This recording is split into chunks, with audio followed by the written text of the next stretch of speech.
Bien, jóvenes, supongo que las dos introducciones que llevamos, la primera que era una presentación básicamente,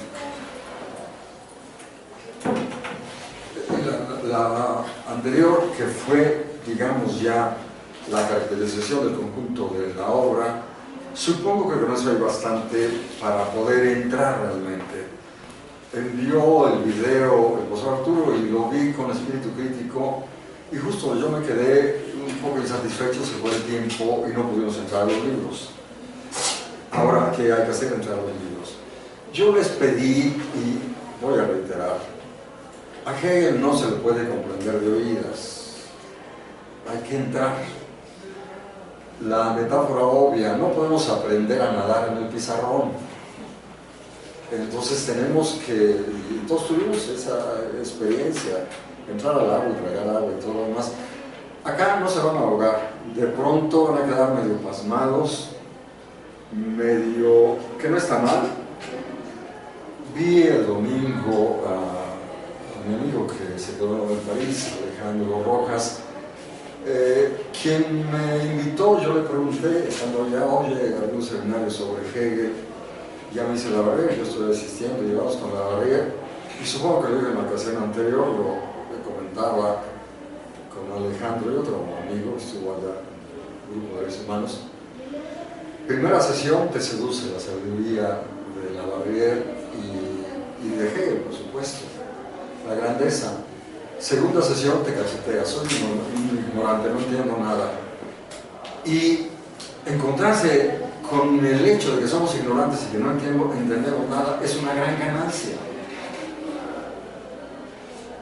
Porque, claro, todos fuimos adolescentes, medio soberbios, y creíamos que por haber leído algún librito ya comprendíamos, y de pronto te encuentras con estas cosas y no entiendo nada. Es una ganancia que nos remite a Sócrates. Si yo sé que no sé, me pongo a trabajar. Si yo pretendo que ya sé, me tiro a dormir.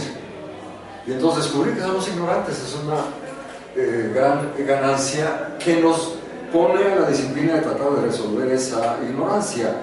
Y no hay otra manera sino el trabajo. Sin duda, todos habremos jugado en secundaria a la broma de que nos ponemos el libro debajo del brazo y por ósmosis se va a resolver. No, esto demanda el trabajo minucioso, el subrayador, el marcador amarillo, el que quieran, etcétera, y un bicolor para distinguir. Yo tengo mis libros rayados línea a línea. Y claro, a veces uno tiene que auxiliarse de los grandes maestros. Yo dije, por fortuna, Labarrière y demás. Y entonces, ¿qué te dicen? Tal página en tal lugar. Y ya identificas que Hegel no lo dice en la primera página, que aquí está la regla para poder leer. Hay declaraciones estructurales, decíamos en la versión anterior, y las vamos a encontrar en las diferentes obras.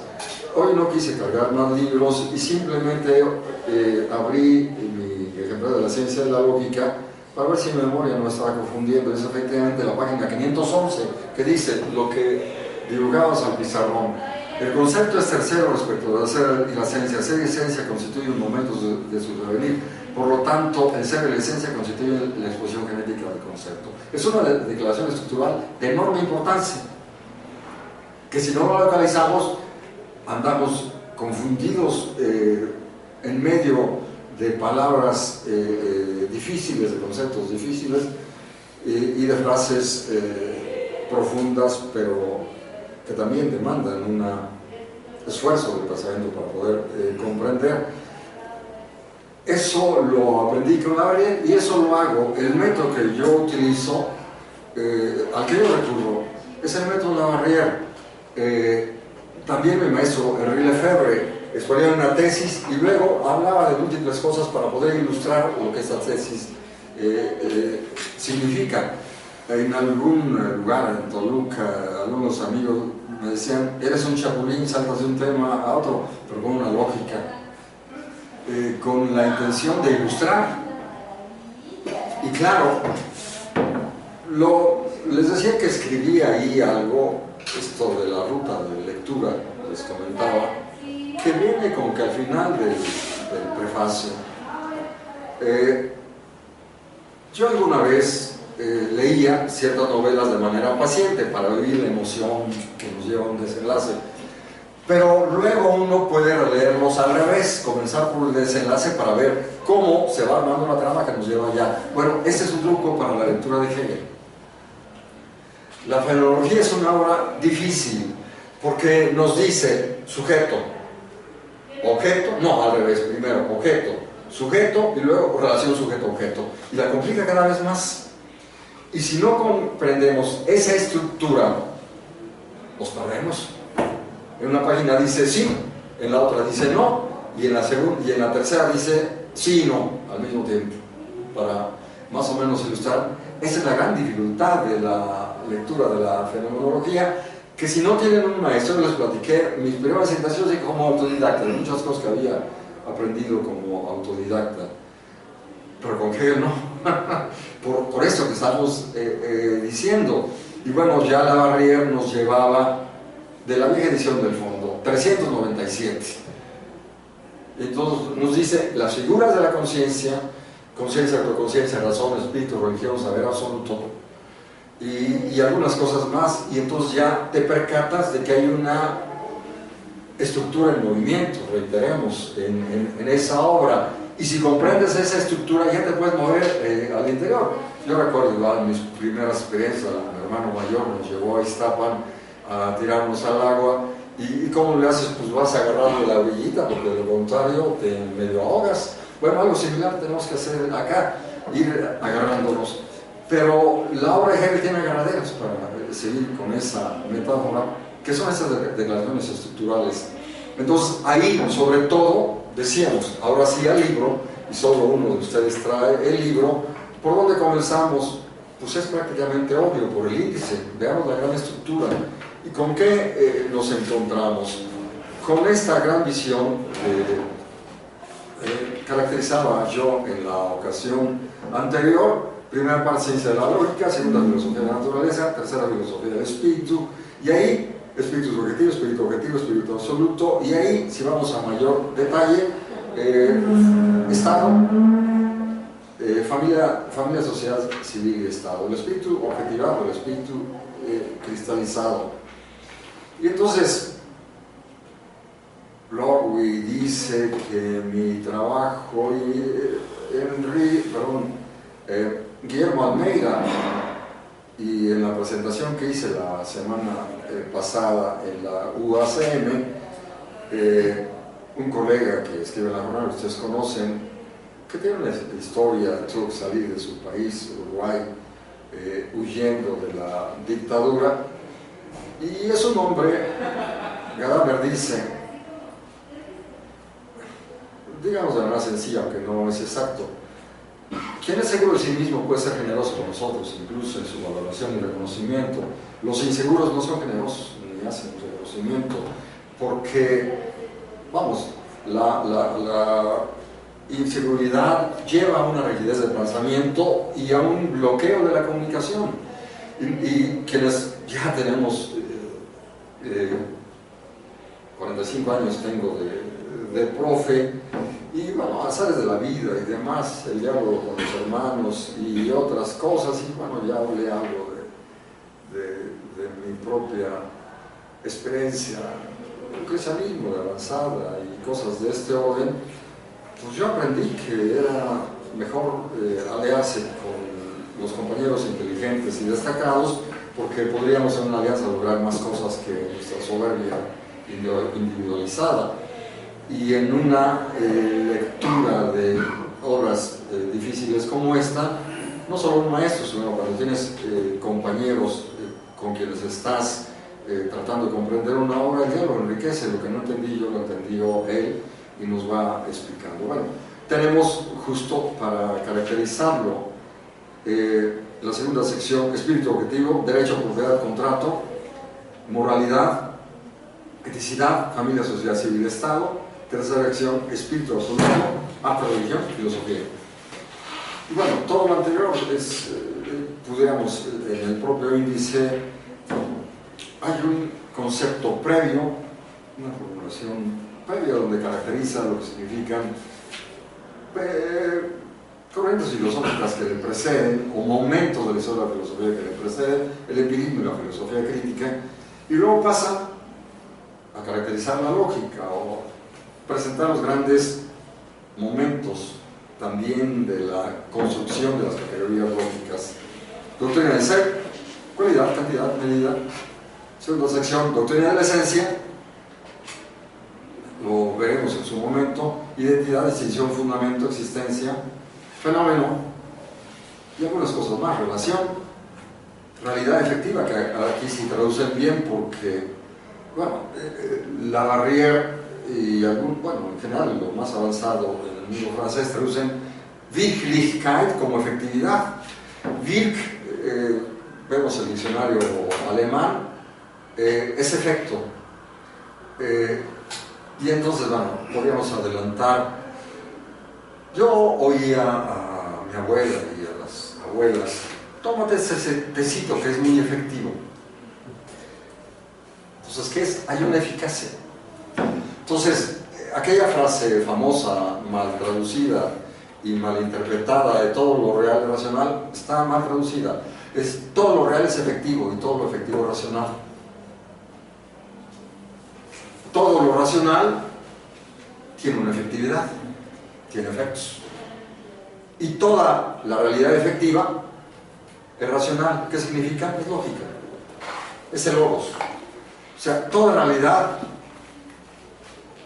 está constituida lógicamente. Tiene una lógica, todo lo que sucede, incluso el mal, incluso el dolor, incluso la muerte, incluso la neurosis y la locura, incluso la violencia y la represión, tiene una lógica. La vida de los animales es lógica. Entonces, eso es lo que... Me estoy adelantando a lo que tendremos que ver en su momento en la ciencia de la lógica, pero pretendo ser útil porque vamos disolviendo prejuicios, malas traducciones, que son las que han impedido durante mucho tiempo la comprensión. Por ahí me encontré hace algunos años algún libro, ya no recuerdo el título, de algún filósofo, posiblemente venezolano, que sigue repitiendo las mismas bobadas de las viejas traducciones, por lo tanto no entiende nada. Miren de qué tamaño son los errores. En la traducción que tenemos de la fenomenología del espíritu, en cierto pasaje, supongo que al final de la sección de espíritu, lo veremos en su momento, la mecanógrafa se equivocó y en lugar de escribir ciclo, escribió cielo. Una pequeñita diferencia dactilográfica. Y algún filósofo español se tira un rollo hablando del cielo. No se tomó la molestia de ver que en alemán dice ciclo. Y entonces dicen tonterías absolutas. La vieja traducción también de la fenomenología no distingue, claro, el concepto de Entäußerung, äußer fuera, exteriorización, del Entfremden, friend, extranjero, extranjerización, extrañación, enajenación. Y entonces dicen cada tontería. Pensemos para ilustrarlo de una vez. Si yo veo a un músico tocando con entusiasmo cualquier obra, si quieren Beethoven, lo que se les ocurre, podemos decir, o un pintor, Van Gogh, exterioriza en la pintura lo que tiene en el alma. Pero si yo digo enajena, no entiendo nada. De ese tamaño son las nuevas traducciones. Ahora sí, por fortuna, en la retraducción de Leiva corrigió estas cuestiones y ya la leen y entienden. Lo veremos en su momento. Esas últimas páginas de la fenomenología del espíritu de la vieja, pues la gente leía y escribía sobre eso y no entendía nada. Vamos, yo tuve, por fortuna, a aquel maestro y las traducciones. Yo había otras que no quise cargar con todas. Era necesario, y el recurso a la versión alemana. Entonces ya vas y a ver ¿cómo está eso que el cielo no es ciclo? Y así con otra serie de conceptos. El Wycliffe, en la también traducción vieja de la fenomenología, confunde el concepto realité con el concepto de Wirklichkeit. El realité no necesita traducción, realidad con eso no necesita diccionario. El Wycliffe sí, pero cuando confundes una y otra no entiendes nada. Y bueno, hay muchas otras cosas que leemos en su momento. Me lanzo a esta aventura impaciente de ir señalando algunas cosas, porque desde ese momento pueden ustedes también percatarse. Entonces, ¿qué? Necesitamos ver el conjunto de la obra y comprender. Recuerdo que un amigo filósofo, a lo mejor ya hasta lo comenté, en algún momento dice es que Hegel renuncia a la fenomenología y la reduce a su mínima expresión. Quiere decir, no. Y es que Hegel sigue, y lo vemos en correspondencia y en otros lugares, sigue reivindicando la elaboración de la fenomenología. Y entonces, ¿qué significa? Lo que dice Bourgeois acá en sus presentaciones es que lo que está haciendo es presentarnos el lugar estructural de la fenomenología del espíritu en el conjunto sistemático de la obra. Y entonces, ya les hablaba de estas dos ponencias que llevo, una a Buenos Aires y la otra a Valparaíso. Bueno, ya ahora le pedí a mi amigo Alejandro que le llevara un ejemplar a mi maestra, Gwendolyn Jerzyk. Yo estaré honrado simplemente con que llegue a sus manos, porque a ella le debo esta cuestión del silogismo de la libertad o del sistema de libertad. A ella y a mi maestro Lavarrière. Igual le pido a Alejandro, por favor, para la biblioteca de los jesuitas, y eso ya pronto llegará allá. Y es una manera también de decirles gracias, maestros, por haberme ayudado a comprender esas cosas tan complejas. Y les hablaba en la ocasión anterior, bueno, ¿qué significa todo esto de la filosofía de la naturaleza? Podríamos eventualmente discutir, bueno, Hegel no habla de la teoría de la relatividad, porque todavía no se había formulado, tan simple como eso.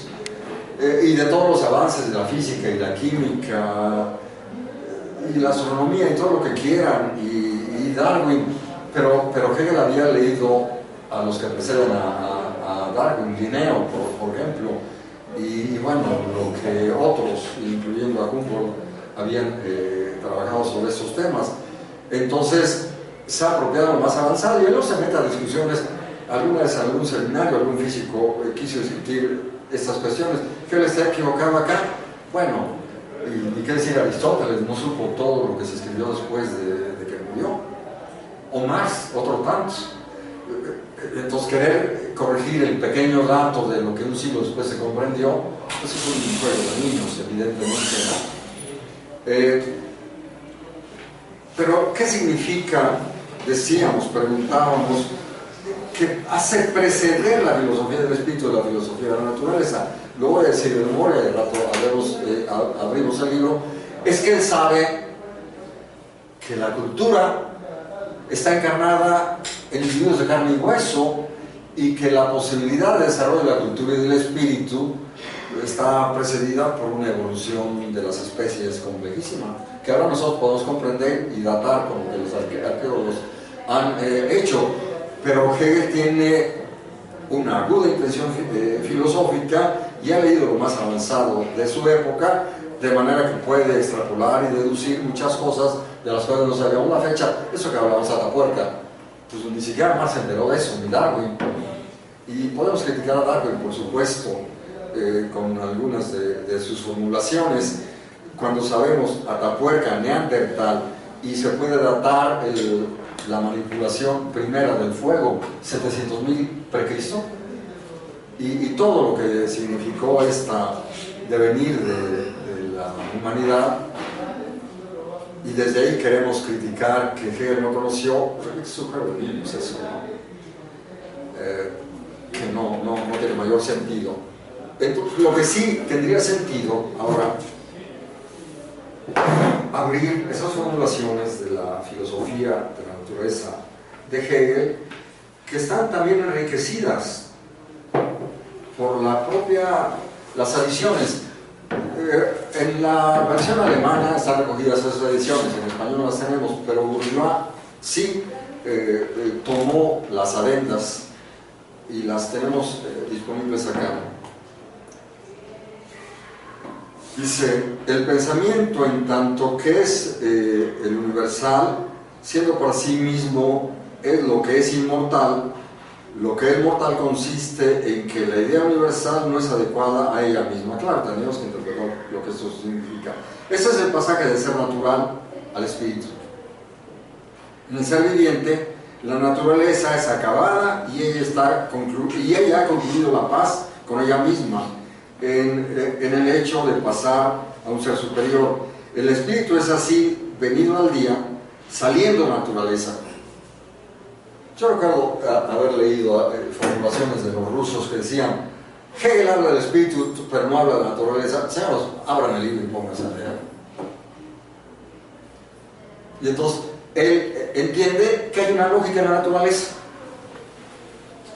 pero no con Menges la pretensión de que la dialéctica de la naturaleza fuera idéntica a la naturaleza de la cultura. Digamos, hay esbozos dialécticos en el mundo animal.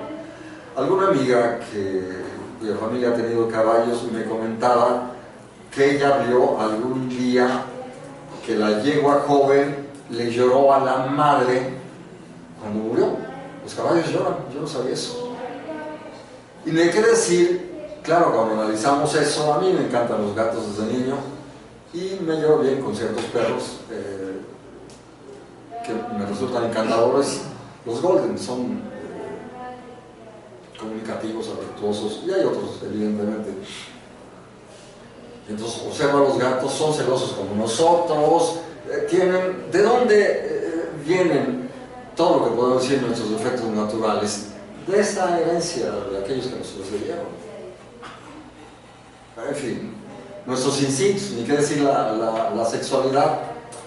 La sexualidad no se cancela, somos seres espirituales, pero la sexualidad está allí. Y alimentación y otras cosas, y claro, la capacidad de resistir una agresión viene de allá, evidentemente. Entonces podemos leer minuciosamente y le vamos a dar la razón a Hegel, y vamos a ver pues, que los rusos no habían leído y hablaban de cosas que no se daban a la tarea elemental de la lectura. El espíritu es así, venido al día, saliendo de la naturaleza. El objeto encarado por la naturaleza es de darse, enfocado por la naturaleza, es de darse ella misma la muerte y otras cosas más. La libertad infinita del espíritu libera la naturaleza y representa el actuar de la idea. Este actuar del espíritu es la filosofía, es decir, la cultura va a llegar a su máxima expresión en el terreno de la conciencia filosófica, desde el cual la humanidad puede comprender sus deberes. Para decirlo de manera muy rápida, esta reconciliación del espíritu con la naturaleza y la efectividad es la única, la verdadera liberación. Esta liberación de la naturaleza y con la necesidad es el concepto de la filosofía de la naturaleza. Las figuras de la naturaleza son solamente las figuras del concepto. En la naturaleza el concepto habla al concepto. Hay frases que obviamente resultan difíciles, que encontramos ahí, sobre todo al final de la enciclopedia, más o menos en este mismo sentido. El concepto toma conciencia de sí mismo, el espíritu toma conciencia de sí mismo, sí, pero el espíritu está encarnado en los seres humanos. Entonces, el espíritu toma conciencia de sí mismo a través de la acción del hombre y a través de la elaboración científica y filosófica que hacemos nosotros. Es decir, nosotros somos espíritu, voceros del espíritu y voceros de la naturaleza. Vamos a abrir un pasaje que viene en las adiciones del primer tomo, la edición 96, de la página 96, que esta a lo mejor valdría la pena. Yo no sé si en alguna ocasión Arturo les pedí que la fotocopiara, porque plantea cosas de enorme importancia. Se puede decir que el hombre se diferencia del animal y por lo tanto la naturaleza en general en tanto que se sabe como yo. Y por eso es entonces expresado al mismo tiempo que las cosas de la naturaleza no llegan a ser un para sí libre, sino en tanto limitados a su ser ahí, a su existencia. No son jamás sino el ser para un otro. O sea, todo lo natural es un en sí, es un para otro. Enseguida, el ser para sí, en general, consiste en aprender como idealidad. Entonces, al contrario, hay obviamente problemas de traducción que no va a ser muy exacto. Al contrario, el ser ahí, que ha sido designado precedentemente como realidad. Concluyamos. Solamente la naturaleza no es justamente una cosa firme y terminada para sí misma, que entonces podría subsistir sin el espíritu, sino ella, la naturaleza, llega solamente en el espíritu a su término y a su verdad. Y de la misma manera, por su parte, el espíritu no es simplemente un más allá abstracto de la naturaleza, sino que no es verdadero y verificado como espíritu, sino en la medida en que él contiene en sí a la naturaleza como superada. Volvamos. Son naturaleza, pero debido al proceso de socialización y a la acción de mi señora madre y familias, hablaba el domingo con una de mis hermanas mayores, que sé que me cambiaba pañales cuando yo era bebé, en fin, y claro, familia, abuela, etcétera, escuela, religión, universidad, me troquelaron con espíritu. Soy lo que soy por ese conjunto de mediaciones de la vida espiritual, de la vida social y estatal.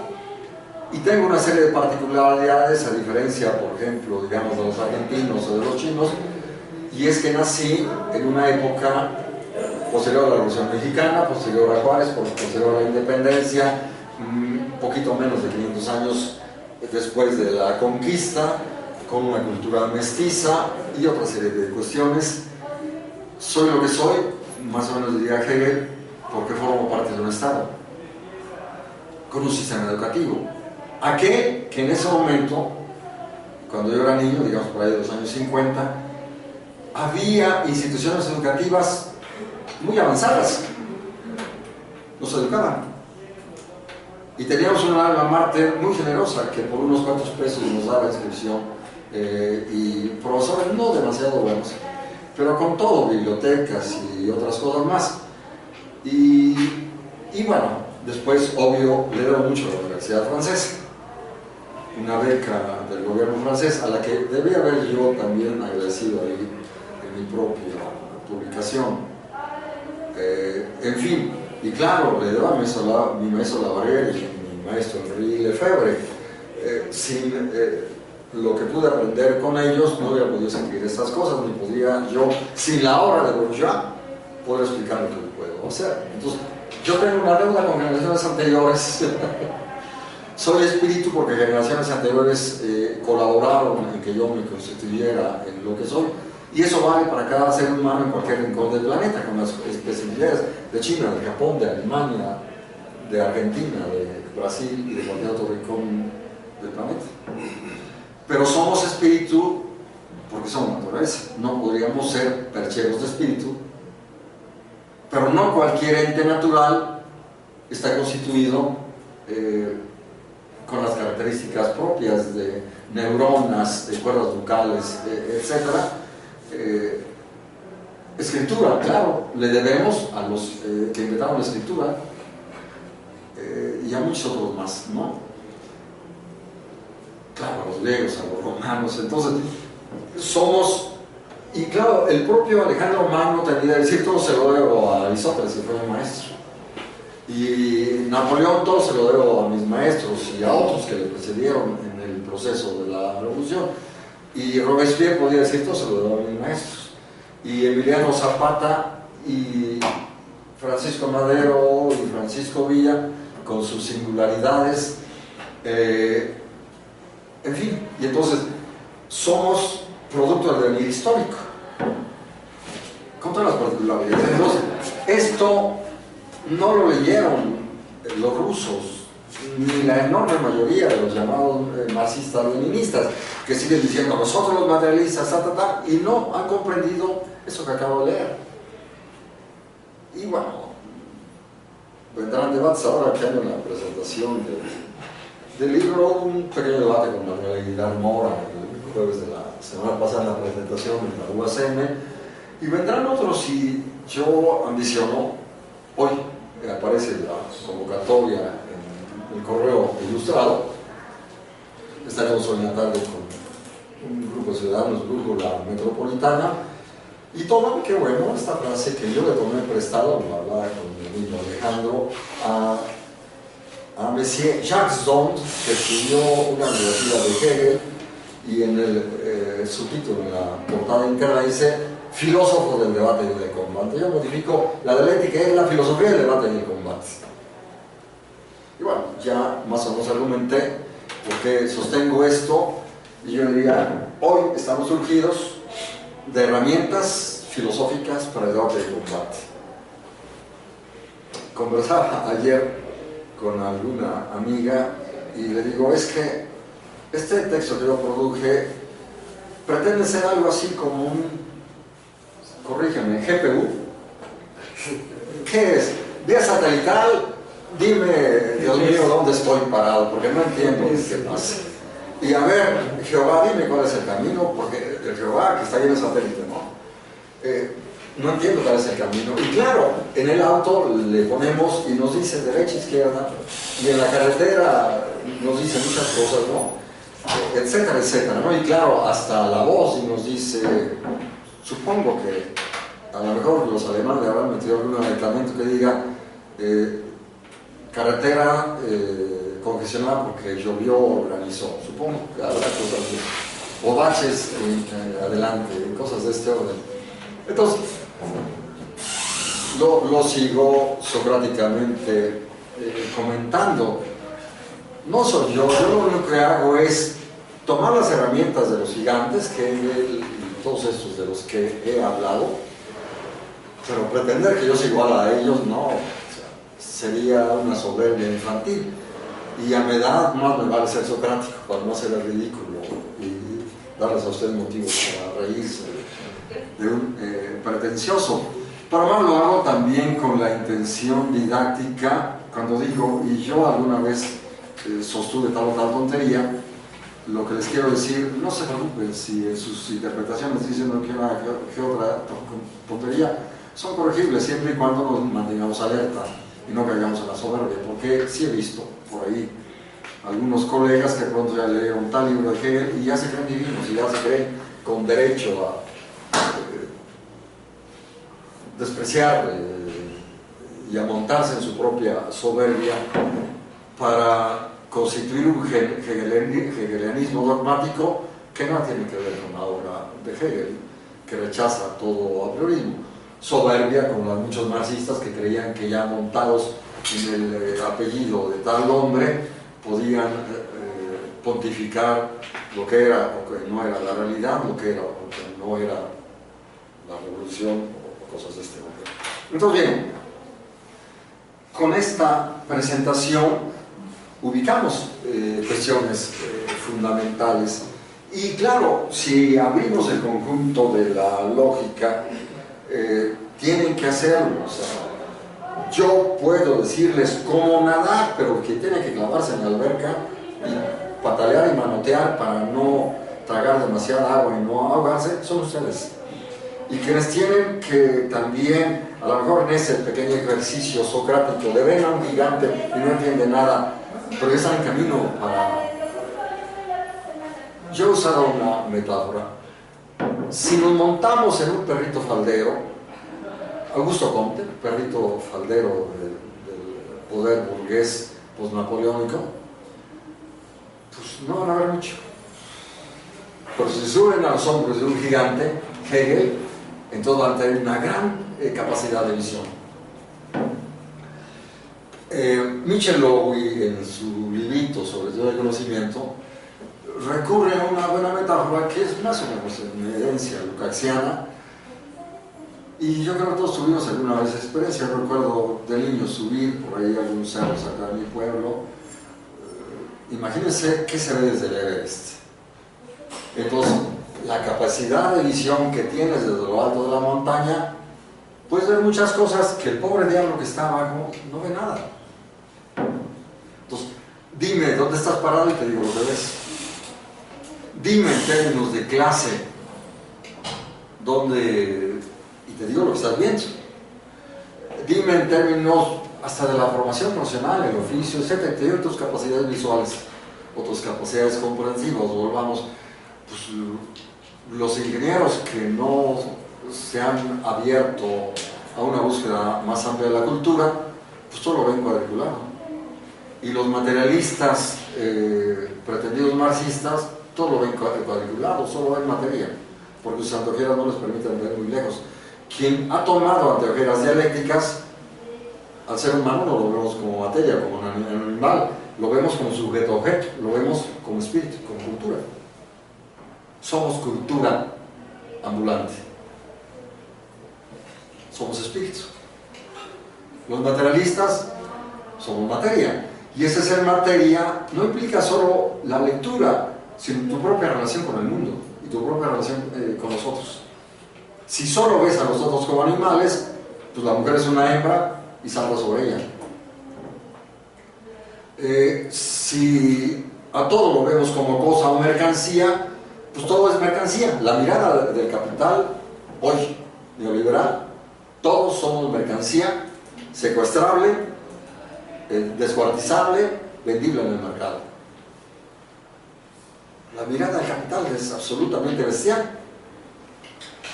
incapaz de comprender esta dimensión del espíritu. La dialéctica nos permite comprender esto. Entonces, si hablamos, por ejemplo, de la lucha por reconocimiento, una relación de pareja es una lucha por reconocimiento, una relación de amistad es una relación de reconocimiento, una relación académica es también una relación de reconocimiento. ¿Qué ve el proyecto burgués educativo? Ve mercancías y entonces te vendo conocimiento, te vendo, etcétera, y tú competencias, y si compras te doy un título, etcétera. ¿Y qué ha resultado de la mirada neoliberal? El desastre planetario que tenemos en la actualidad es la mirada neoliberal. Heidegger escribió un libro que le pusieron un lindo título en la traducción en español, pero muy deformado: Caminos del Bosque. Qué romántico. Los franceses le pusieron otro título: Chemin qui ne mène nulle part. Caminos que no llevan a ningún lado. Yo tuve una experiencia en Atoyac. Recuerdo, fui con mis alumnos a un lugar, Tres Pasos del Río, atravesamos y le dije, recuerdo quién, pero no tiene sentido hablar de detalles, vamos a caminar por esta vereda. Llegamos a un momento, entraparon, ni salida, ni regreso, y ya quién sabe cómo regresamos, se nos dieron las garrapatas, y este muchacho dice, es que son caminos de vaca. Bueno, eso de que habla Heidegger son caminos de vaca, caminos que no llevan a ningún lado. Por ejemplo, Hitler, Stalin, Mussolini, neoliberalismo, caminos que no llevan a ningún lado. ¿A qué nos llevan? Al fracaso absoluto. Y entonces, caminante, no hay camino. Mejor caminemos, en lugar de caminos de vacas, caminos del espíritu.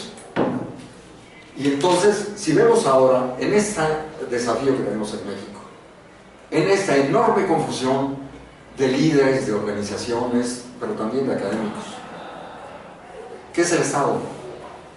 Lenin, el órgano. No, desde la época, no señor, no es el órgano, es el organismo. Gramsci da un concepto de Estado. El Estado tiene un carácter ético. ¿De dónde lo tomó? De Hegel. Entre el Estado, órgano de la clase y tal, o esa formulación también malograda de Lenin, el Estado es economía concentrada, diría no. Gramsci nos diría, la economía es política cristalizada, las cosas al revés. Con ese concepto de Estado vamos al fracaso.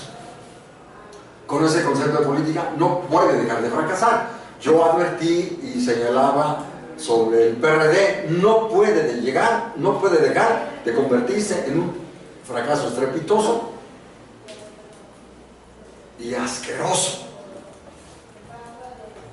Neoliberalismo, hace años que también afirmamos, no puede dejar de reventar.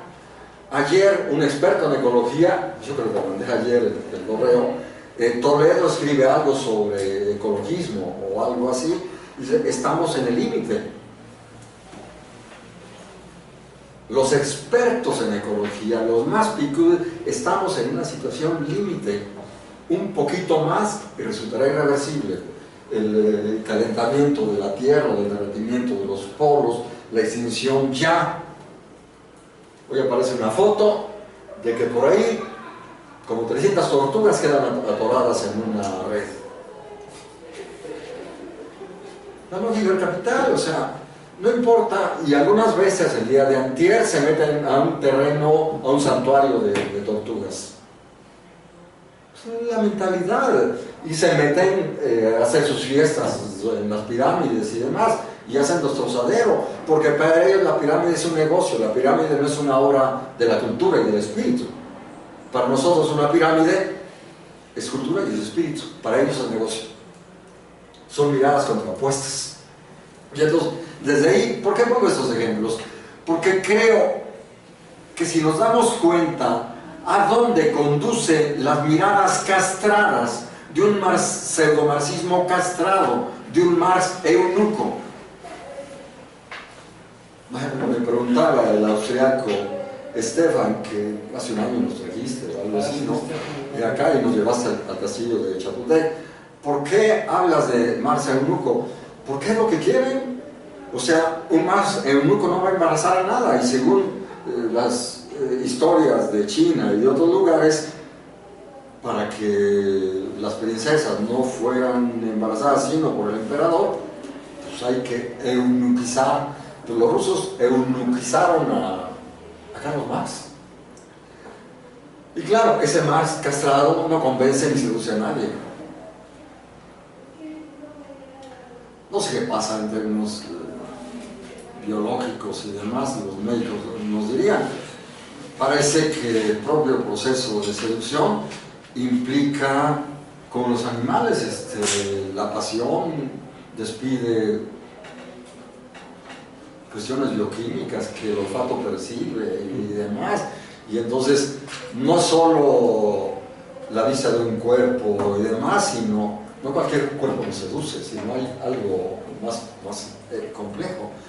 Y el Marx eunuco pues no seduce a nadie. El Marx economista y materialista pues no seduce a nadie. En cambio el joven Marx, ahí está esa linda película que me hiciste descubrir. ¿Ya la viste? Sí, un tipo con vitalidad. En fin, bueno, espero que estos ejemplos nos ayuden. Entonces, si hay con el título de Habermas que él mismo no fue consecuente, no podía, porque él es kantiano, entonces no podía hacer una recuperación a plenitud. Aquel libro dedicado al materialismo histórico, la reconstrucción del materialismo histórico, creo que es el título, ¿no? Pues yo digo que una reconstrucción del materialismo histórico lo haces de la dialéctica o no lo logras. ¿Quieres recuperar a Marx desde el materialismo? Eso ya valió. ¿Quieres recuperar a Marx desde Kant? Ya lo intentaron hace un siglo más o menos, Adler y otros más, los marxistas austriacos. No. Y entonces, pues el tal Marx hablaba de la dialéctica y decía que lo principal, etcétera, posfase la edición del Capital y ciertas cartas que ustedes conocen, y Lukács, Scorch y Henri Lefebvre y otros más, Bloch, reivindican en la canción mexicana. ¿Qué le faltaba, diría López Tarso, al marxismo castrado de los rusos? Le faltaba lo mero principal, y una canción, ¿no? ¿Y qué es la dialéctica? Pues ni más ni menos que lo mero principal. El más castrado no va a ningún lado. Y entonces hoy podemos decirlo, Hablamos en la ocasión anterior y lo podemos identificar. Abre, recuerda tu nombre, Miguel, en la enciclopedia, para empezar el índice. Y entonces encontramos por aquí, en la filosofía del espíritu, no, en la lógica, encontramos la lógica de, digamos, ser, esencia, concepto, idea, y luego la idea absoluta. Para esta edición, párrafo 213, para mí 283, y luego la absoluta 236, 295. Sorpresa, 216, la vida. ¿Qué hace en un tratado de lógica toda una reflexión filosófica sobre la vida? ¿Qué apartado debería ser ahí? Pues, en este caso, el párrafo, decía yo, 216, para mí. Luego los editores se toman atribuciones de violentar la serie numérica y esto genera problemas. La idea de lo verdadero en sí, para sí, la unidad absoluta del concepto de la realidad. La definición de absoluto es la idea ella misma, la idea de la verdad y tal, empieza. Y en la vuelta a la vida, la idea inmediata es la vida. El concepto está realizado como algo en un cuerpo, cuya exterioridad y tal. El ser viviente, el silogismo. La idea de la vida se ha librado no solamente en un cierto inmediato, llega así ella misma a su verdad. La muerte de la vitalidad singular, meramente inmediata, es la emergencia del espíritu. Y bueno, lo pueden ustedes leer de manera minuciosa. Dice, bueno, 215, la idea es proceso, o sea, todo es proceso, todo es devenir. Los conceptos son procesos, el juicio, el silogismo es proceso, la filosofía es proceso, la vida es un proceso. Y voy a decir de memoria, en la manera tradicional de pensar la lógica, pues el tema de la idea sería algo totalmente fuera de lugar. Pero esa lógica de la forma está incapacitada para comprender la vida, lo vivo. Y esta lógica dialéctica, lógica del ser, ambiciona a comprender la vida, lo vivo. Lo logrará. Y hablar del Estado, de la política, significa ni hablar de ángeles, ni hablar de animales, sino de hombres que somos mitad y mitad, y a veces medio demonios. Evidentemente algunos, como Aristóteles decía, ¿no? Hay algunos que se convierten en bestias. Ahí están los narcos, y la bestia gringa, y las bestias neoliberales, etc. Pero le dice, parecería fuera de lugar hablar de la vida. Las primeras páginas del prefacio a la ciencia de la lógica, el prefacio a la segunda edición, que está escribiendo unas semanas antes de su muerte. Y entonces dice, la vieja lógica formal sería, decíamos, algo así como el mueble de la trapalería, una clasificación de lo muerto. Y esta lógica ambiciona hacer la lógica de lo vivo. Aquella vieja lógica sería un conjunto de huesos sin vida arrojados en desorden. La lógica formal no permite comprender la vida. El materialismo tampoco. El biologicismo permite comprender esa dimensión de la vida animal, pero no el espíritu. Spencer y otros no permiten comprender el espíritu. Y esta dialéctica pretende comprender a plenitud, digamos, la dimensión superior del devenir humano y de la vida humana, que es la dimensión de la cultura, del espíritu. Y en toda la política, en alemán está distinguido. Yo me puse como buen obsesivo y tengo la versión en alemán, en la pantalla de la computadora en alemán y en español, y viendo también la vieja edición tiene confusiones. Un hermano mío se casó con una alemana a la cual yo recurría y recurro de vez en cuando, oye, tal duda. Y mi propio hermano también aprendió esto. Esta distinción de Hannah Arendt entre trabajo y acción, y bueno, tomé cursos de alemán. Was machen Sie? Estoy aquí haciendo la comida. ¿Qué haces? Estoy haciendo la comida. En fin. ¿La acción y qué? Decías. La acción es Handel. Ajá. Entonces, el verbo machen, hacer. Tun, was tun Sie? ¿Qué haces? Estoy acá cotorreando con los cuates. Was Handel, acción. Estoy acá tirándome una conferencia o en la Cámara de Diputados argumentando. Handel, el terreno de la acción es el terreno de lo público. Estoy acá en la fábrica fabricando cosas. Entonces, en alemán se distinguen verbos diferentes para actividades diferentes. El Handel es el terreno de la acción. ¿Y el otro? El machen, pues estoy aquí haciendo, cocinando. Como el hacer. ¿Sí? Sí. Y entonces podemos ver ahí de manera minuciosa y bueno, recurrir al diccionario y demás. Y hoy tenemos en virtual el diccionario alemán. Y lo he localizado, lo he enviado, fácil de localizar. Y entonces vemos los matices. Y hay cursos de alemán gratuitos. Los buscan y demás. Que hay que entrarle justo porque Hannah Arendt sí es cuidadosa. Mamó el alemán, evidentemente, en aquellas situaciones. Aprendió también ciertas cosas de filosofía con Heidegger y sus biógrafos dicen que la relación era más que relación pedagógica con Heidegger. Allá los biógrafos dicen, yo no sé, ni más. Pero la mujer es cuidadosa cuando dice, los marxistas no distinguen entre el fabricar y actuar. Y entonces son ámbitos diferentes. No puede la acción política constituir una simple prolongación de lo que hace en la fábrica.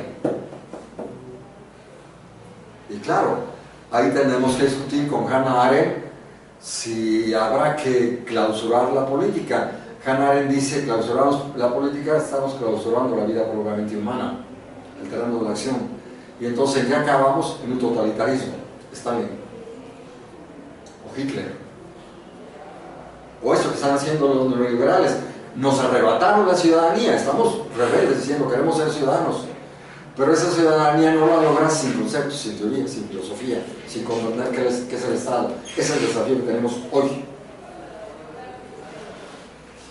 Ya comentábamos, la pequeña confusión de Rosario Robles confundió el escritorio y la oficina con el hotel, de paso. Confundió lo público con lo privado. Hannah Arendt. Toda la historia del PRI fue la confusión de lo público con el privado. ¿En qué acaban? Se agandallaron todo lo que pudieron, incluyendo el PAN, obvio. Si queremos hoy refundar el Estado, que es una necesidad, necesitamos conceptos claros que nos impidan confundir lo público, lo privado, el Estado con la sociedad civil. Para decir lo fundamental. El señor Fox, vamos a tratar al Estado como una empresa, claro, para agandallarse todo lo posible, para negociar todo lo posible. ¿En qué resulta? La destrucción. Este caos que tenemos en el país es resultado de la confusión de lo público con lo privado, del Estado y de la sociedad civil, y esto ya lo provenía Hegel, entre otras teniendo presente lo que había pasado en Roma. Hay que leer. Lo haremos cuando estemos en la filosofía del derecho, vamos a identificar estos pasajes que hay que mostrar de una vez desde ahora. Y bueno, en mi propio trabajo ese, que si lo quieren ahí está en virtual, no les va a costar, para que comiencen a ojearlo, yo concluyo, porque Bobbio también discutió esta cuestión de derecho público y derecho privado en Hegel. Y hay otros autores que lo han trabajado, en fin, pero esa distinción requiere dialéctica. La lógica formal no nos permite comprender estas cosas. El economicismo pseudo-marxista no permite comprender estas cosas. Gramsci sí nos permite. ¿Por qué? Porque en Gramsci y en los otros autores que he referido hay esta posibilidad de distinción. Voy a meterles de una vez en mayores problemas. Hay una frase que Hegel más o menos formula en sus debates con Fichte, Schelling, Jacobi, en aquellos textos más o menos juveniles, por ahí de 802, que en ese momento no me vienen a la memoria.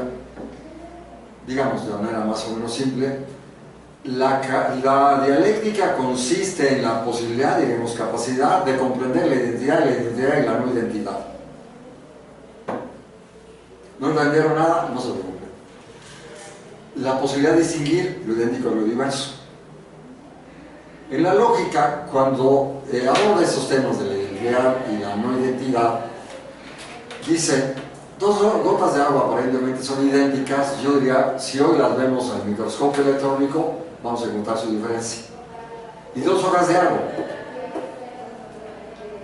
Claro, un hombre despechado dirá, todas las mujeres son iguales. No, cuidadito. Desde los cuerpos, hasta los caracteres, hasta las morales y las éticas. Hay diferencias y demás. Todos los chinos son iguales. No, yo no he ido allá, pero hay ciertas diferencias. Y ese enorme territorio y todo un devenir complejo, incluso genético, pues parece que los del norte y los del sur y del oriente y del poniente tienen ciertas diferencias, incluso culturales.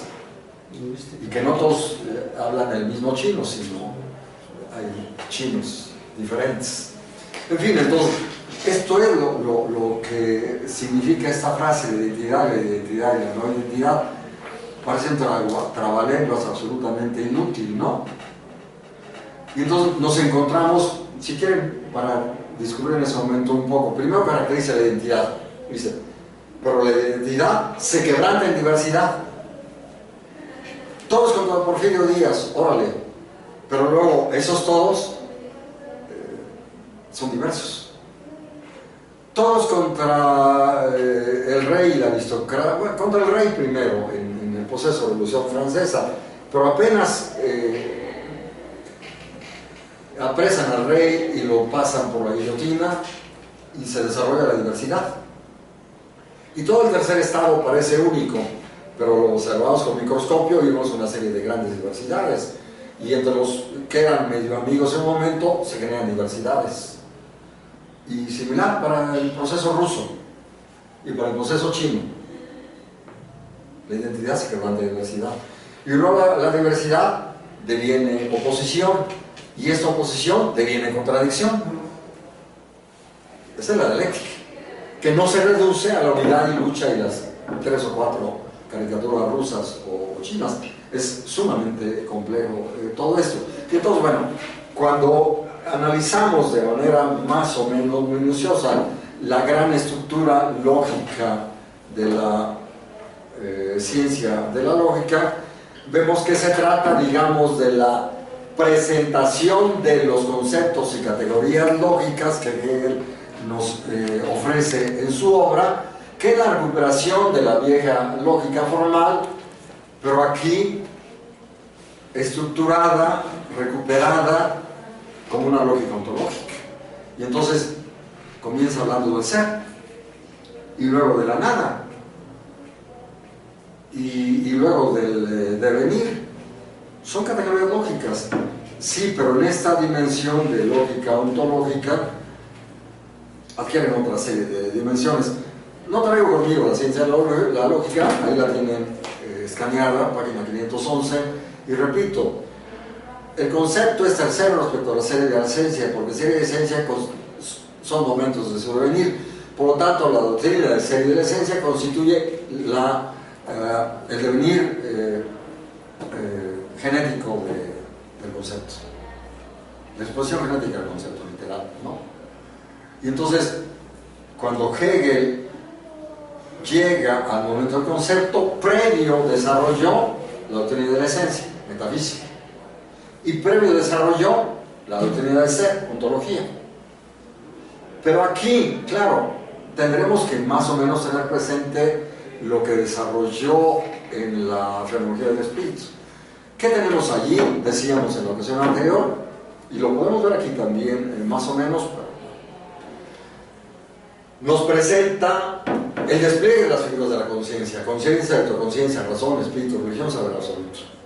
Y luego las figuras particulares: objeto, ser sensible, percepción, entendimiento, y todo lo demás que hay ahí a lo largo de la obra. Entonces, cuando nosotros tenemos presente este proceso de despliegue de las figuras de la conciencia, ya aprendimos, y en la lógica vamos a tener el despliegue de las categorías lógicas.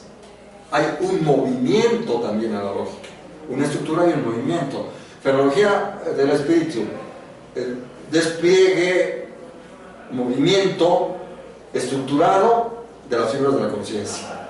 Lógica: despliegue de las categorías lógicas: ser, esencia, concepto. Y luego, lo que acabo más o menos de referir, que lo podamos ver en el índice: doctrina del ser. Tiene todo un despliegue: ser, existir para sí, cantidad, medida, según las lecciones: esencia, identidad, distinción y fundamento, fenómeno. Entonces vemos esto y lo vamos a encontrar en la propia ciencia de la lógica. Va construyendo Hegel estas categorías, que son, repito, primero, categorías ontológicas; segundo, categorías metafísicas; tercero, categorías conceptuales. En el concepto queda subsumido todo lo anterior, y por lo tanto en el concepto subsume y supera el momento metafísico de la esencia y el momento ontológico de la primera parte del ser. Por lo tanto, ya no es una metafísica abstracta, sino se recupera la metafísica y se eleva a concreción en el concepto. Ya no es una ontología abstracta, sino se recupera en todo. Por eso decíamos los círculos concéntricos: ser, esencia, concepto. Y en el terreno del concepto se implicita la esencia y el ser. Y cuando Hegel dice concepto, estamos hablando de concepto ontológico y todo lo demás. Esta es la particular dificultad que se encuentra al leer la ciencia lógica. Yo compré la lógica todavía siendo estudiante, recuerdo hasta con quién, que no viene al caso, que vendía libros en la facultad, y empiezo a ver y comprendí algunas cosas, porque había estudiado lógica en prepa. Pero cuando pude comprender la fenomenología del espíritu, me percaté de que había comprendido a medio la lógica, porque comprender la estructura del movimiento de la lógica solo es posible después de haber estudiado la fenomenología del espíritu. Y entonces se percata uno en estas declaraciones estructurales, que ya dije, página 511, y que puedo prescindir en este momento, simplemente referirla de manera general. Es cuando en la lógica, cuando estamos hablando de concepto, está subsumido y presupuesto todo lo anterior. Y cuando la filosofía del derecho dice idea y concepto, pues tenemos que remitirnos a la lógica para ver qué significa idea. La idea es el concepto adecuado. Cuando un concepto corresponde con lo real, a eso se le llama idea, es una categoría. Y luego, en el propio devenir de la idea, la vida, y luego la idea absoluta. Lo podemos identificar también aquí. ¿Qué es la idea absoluta? La identidad de la idea teórica y de la idea práctica. ¿Qué es, señor Marx, el que escribió las tesis? Ni más ni menos que la praxis. La idea absoluta de la praxis. ¿Por qué? Tengo una idea teórica. ¿De dónde surgió? De la experiencia de la humanidad. Y si soy albañil, de mis maestros, o arquitecto o médico, me enseñaron, entonces tengo el concepto adecuado como idea que me han dado la experiencia histórica de la humanidad, que me transmitió mi maestro el médico. Y entonces, si soy médico, tengo un conjunto de conceptos, hago un diagnóstico, hago un pronóstico y hago una estrategia médica, ¿no? Si tengo conceptos adecuados, el paciente se cura y sobrevive. Si tengo conceptos equivocados, el paciente se muere. Y hemos oído historias donde le hicieron a mi esposa estas bestias de aquel hospital. Fue un concepto erróneo, se convierte en muerte. El concepto erróneo de los neoliberales se convierte en tragedia. No entienden qué es el Estado. El concepto erróneo de los estalinos en el mundo soviético se convirtió en totalitarismo y en tragedia. Recorren el mundo. Una praxis bien lograda supone un concepto adecuado, una idea. Un concepto inadecuado se convierte en un fracaso, en una frustración, en una praxis mal lograda. Les ponía quizá el ejemplo de este muchacho albañil que dice: se va a caer la marquesina. ¿Por qué? Lo comenté, ¿no? Porque estaba mal estructurada. Yo les dije a los del PRD: se les va a caer. Ahora me burlo de ellos. Les advertí, imbéciles. Y a los neoliberales, pensadores de gran estatura, dijeron: esto se va a convertir en una catástrofe. Ya la tenemos, en México y en el mundo. Y ahora la pregunta: ¿cómo refundamos el Estado en México? ¿Cómo refundamos la política? ¿Cómo las clases subalternas que votaron en contra del proyecto neoliberal y que están diciendo las madres de los desaparecidos, lo siguen diciendo, ha habido eventos y dicen, ahora creo que aparece una declaración pública de organizaciones de derechos humanos, ni perdón ni olvido? Y ayer veía Aristegui, registraron, y está ahí en video, una madre de 4 muchachos desaparecidos. Por lo menos díganme a quién tengo que perdonar, ¿no? ¿Cómo voy a perdonar así? Y claro, esto es Antígona. Y lo hablaba justo con mi amigo que me invitó a los seminarios de Labarrière. Ahí con Labarrière, estudiando esa sección del espíritu, de pronto Antígona, pues tengo que volver a leer. Pues las madres de los desaparecidos son las Antígonas. Rosario Ibarra de Piedra, creo que ayer le hicieron un homenaje, es una Antígona. Quiero los huesos de mi hijo. Es Antígona. Y mi maestro Labarrière decía, y esto soy perfectamente serio, cuando Antígona dice no, entonces todo entra en decadencia. Cuando Rosario Ibarra dice basta, y ahí están multiplicadas por miles las madres de los desaparecidos, dicen: queremos sus restos. Esto ya no tiene remedio. Y estas Antígonas se ha discutido estos días, pues ya no tienen miedo. Les mataron al hijo, les secuestraron al hijo, no se los entregaron, están profundamente indignadas, y esa indignación constituye una fuerza ética. Lo que dijeron los padres y madres de Ayotzinapa: nosotros no tenemos precio, tanto nos hicieron que ya hasta el miedo perdimos. Y cuando Antígona dice no, el conflicto ley humana, ley divina, pues el rey dice que se coman los opilotes. Antígona dice: pero hay una ley superior, enterrarás a sus muertos, la ley divina. Doña Rosario Ibarra es la ley divina. Todas estas madres desaparecidos es la voz de la ley divina. Y el neoliberalismo dice: pero nosotros estamos en la ley del mercado, de la oferta y la demanda. Y los que secuestran niños y mujeres están en la ley del mercado, la oferta y la demanda, la ley del valor.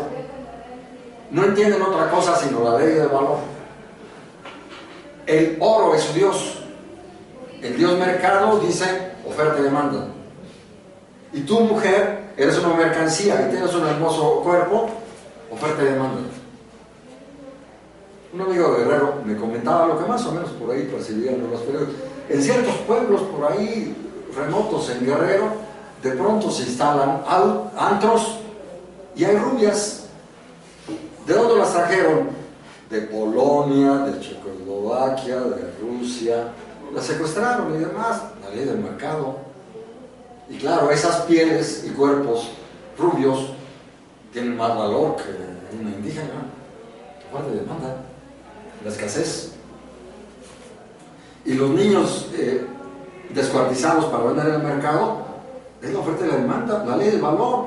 Esos son los grandes logros del capitalismo neoliberal ¿qué es el capitalismo en su máxima expresión? Capitalismo sin freno. A ese capitalismo bestial tendríamos que ofrecerle una resistencia filosófica y ética. Ahí están las madres y padres de estos jóvenes y demás como fuerza ética. Necesitamos aportarles la fuerza filosófica y hacer confluir la fuerza ética y la fuerza filosófica. Y al mismo tiempo, Raúl Vega, Sol Allende, también la fuerza teológica. Lo que no entienden los materialistas ni los pseudomarxistas. Y si entiende Benjamin. Y hoy se está dando la fuerza teológica. Hace falta que juntemos esas tres fuerzas, la ética, la filosófica y la teológica, y que hagamos que las clases subalternas tomen claridad de lo que sucede, hagan una radiografía del monstruo. Yo bromeé cuando la caricatura del dinosaurio tirado y sangrante, digo, y hace falta clavarle una estaca en forma de cruz con agua bendita hasta el mero corazón, estaca con punta de arpón para que no se le salga. Es una estaca ética, filosófica y teológica. Porque de lo contrario, el dinosaurio dejó huevos por todos lados, fecundados. Y apenas haga un veranito con las tortugas, con el calorcito, van a salir. Hay que echarles cal viva encima y agua bendita. Y conjuros filosóficos, si me permiten la broma. Bueno, esta es la fuerza de la dialéctica, que nos permite ver cosas que los materialistas no ven, que los capitalistas no ven, ellos solo ven mercado. Entonces, por ello, mejor que no exista Estado y que todo se reduzca a derecho civil, al derecho del mercado, derecho público. Nos arrebataron la ciudadanía. Esta insurrección ciudadana, queremos ser ciudadanos y que se nos tome en cuenta y queremos decidir nosotros. Claro, hace falta, yo voy a la tarde a sembrar semillas filosóficas de libertad con los grupos ciudadanos. De noche ya tengo otra invitación en Codacá y voy a sembrar semillas filosóficas de libertad. Estamos urgidos de eso. ¿Qué nos da la filosofía, la dialéctica? Nos da claridad, nos da seguridad, nos da confianza y por lo tanto nos da fuerza. Es lo que Gramsci, cuando habla de correlaciones, dice: la conciencia es una fuerza. No lo dice explícitamente, la filosofía es una fuerza. Si toda filosofía es política y viceversa, por tanto la filosofía es una fuerza también política. Tenemos desafíos. Pero claro, para poder yo mismo en este momento descubrir de esta manera y hasta darme el lujo de algunas bromas y juegos y digresiones, tuve que estudiar esto durante varios años. No fue que compré un software y a través del oído lo inserté y mi cerebro se llenó de conceptos. Para que el cerebro se llene de conceptos tenemos que hacer el trabajo minucioso de la lectura, del subrayado, de la reflexión, de la apropiación de la filosofía. Y yo he comentado y espero que tenga funciones didácticas y al mismo tiempo de estímulo. Me llevó muchos años esto, pero yo puedo ver claro en mi propia trayectoria como académico, como pensador, que hay un antes y después de mi comprensión de la fenomenología del espíritu. Si yo no hubiera estudiado esa obra, no podría decir todo lo que estoy diciendo. Si no hubiera estudiado a estos mis maestros, Bourgeois, Labarrière, no podía haber escrito lo que está allí. Comenté aquí, comentaba con mis amigos, de pronto cuando dije, ni modo, tendré que entrar a escribir un apartado sobre lógica especulativa, ¿cómo le hago? Pues voy a leer lo que hizo el maestro Labarrière. Y entonces ya el libro de Labarrière me llevaba de la mano, aquí está el concepto, Y en estas preciosas obras, cada una tiene un índice analítico precioso que te lleva de la mano a los grandes conceptos. Entonces, buscas el concepto de libertad, el concepto de historia, el concepto de eticidad, todos. El concepto de espíritu, por supuesto. Y vas comprendiendo muchas cosas. Entonces, bueno, estoy ambicionado, nos quedan 30 minutos a esta presentación, pero claro, lo que ambiciono, y no lo logramos si ustedes no traen el libro, vamos a establecer una regla. La próxima están obligados a venir con el libro. Por lo menos en fotocopia. Mínimo, en virtual, y ahí lo tienen, metido a su computadora y traen su lector. Y claro, tienen que venir con preguntas. No vengan a escuchar. Ya 2 sesiones de escuchar, esta todavía, pero no están aprendiendo a nadar porque no se meten al agua. Tienen que meterse. Puede lo que yo expongo ser una preparación para la lectura, pero no es propiamente una introducción. La introducción es clávate al agua, clávate al libro, métete, léelo, ojéalo, identifica su estructura, sus conceptos, comienza a subrayar, apropiatelo. Profesor, tú tienes que ahí imponer disciplina de trabajo. O sea, lo que quieres que traigamos es la enciclopedia. Ok. Entonces, Y claro, y comienzan de aquí entonces a subrayarla y vienen en la próxima con sus subrayados y sus preguntas. Y si se no entiende nada, no se apenen. Esa es mi función, de ayudar a entender. Lo que vamos a hacer es, yo la enciclopedia tengo una edición muy mala, que es la de Juan Pablo. Esa es buena, esa es muy buena. De Juan Pablo, ¿no? O sea, aquí me está dando La enciclopedia y la lógica, y si quieren la cronología, y por ahí la convertimos a PDF, porque en PDF puedes meter notas, ¿no? O sea, ahí puedes subrayar y puedes hacer cosas, ¿no?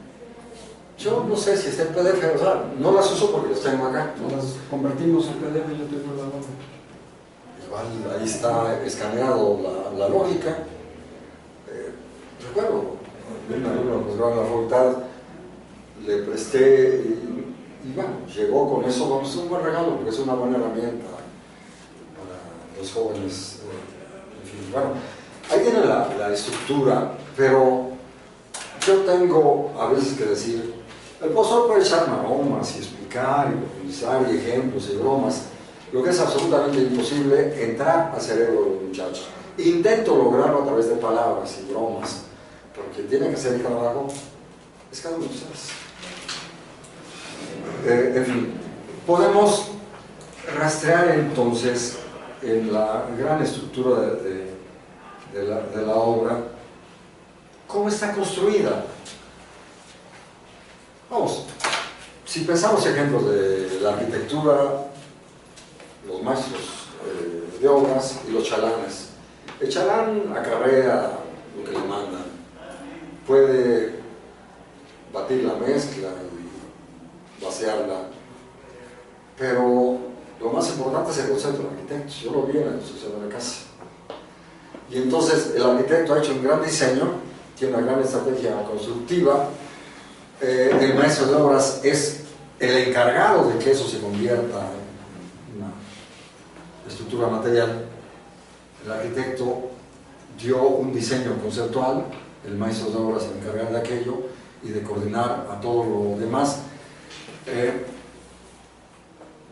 Pero voy a seguir este ejemplo.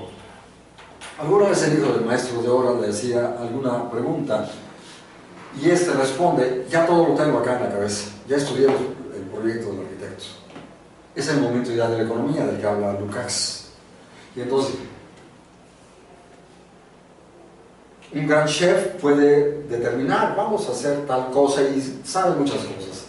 Y entonces pone a la ayudante de cocina, que en español se dice de cierta manera, como sabemos, y refritear y todo lo que ustedes quieran, y se convierte en un guisado. Y ese guisado, según Marx, se realiza en el momento que yo me lo como. O la camisa, o cualquier otra cosa. Entonces, la construcción de una casa supone un concepto, y esos conceptos vienen de la historia de la arquitectura. Si hablamos del concepto de catedral, decíamos en la ocasión anterior, y tú creo que me referías, o ya no sé de dónde fue esto. Es que un amigo me hablaba, es que hay un libro de la historia de las catedrales. Y claro, si viajamos a las Europas y vemos las múltiples catedrales, vemos la historia de la arquitectura. Y si queremos construir una nueva catedral, más o menos original, pues tenemos que partir de aquella. Podemos hacerla de cristal, pero necesitamos un concepto y una estructura. Ahora tenemos que construir un enorme multifamiliar, espero que la metáfora sirva, que es justamente reconstruir el Estado, refundar el Estado. Y entonces, ¿qué tenemos que hacer? Desde Mesopotamia, determinar las cañerías para la entrada del agua y la salida de las aguas negras, etc. Y la bodega y la cocina y todo lo que ustedes quieran. Y como somos múltiples, pues muchos pisos y muchos edificios y muchos pasillos y etc.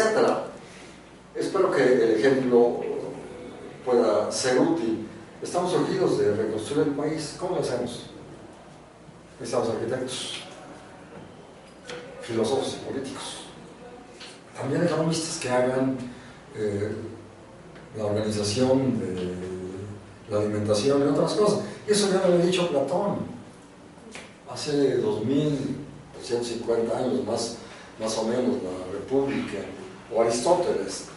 En fin, entonces estamos en un gran desafío, y la cuestión ecológica, y volvamos a la pregunta, ¿y qué es el Estado?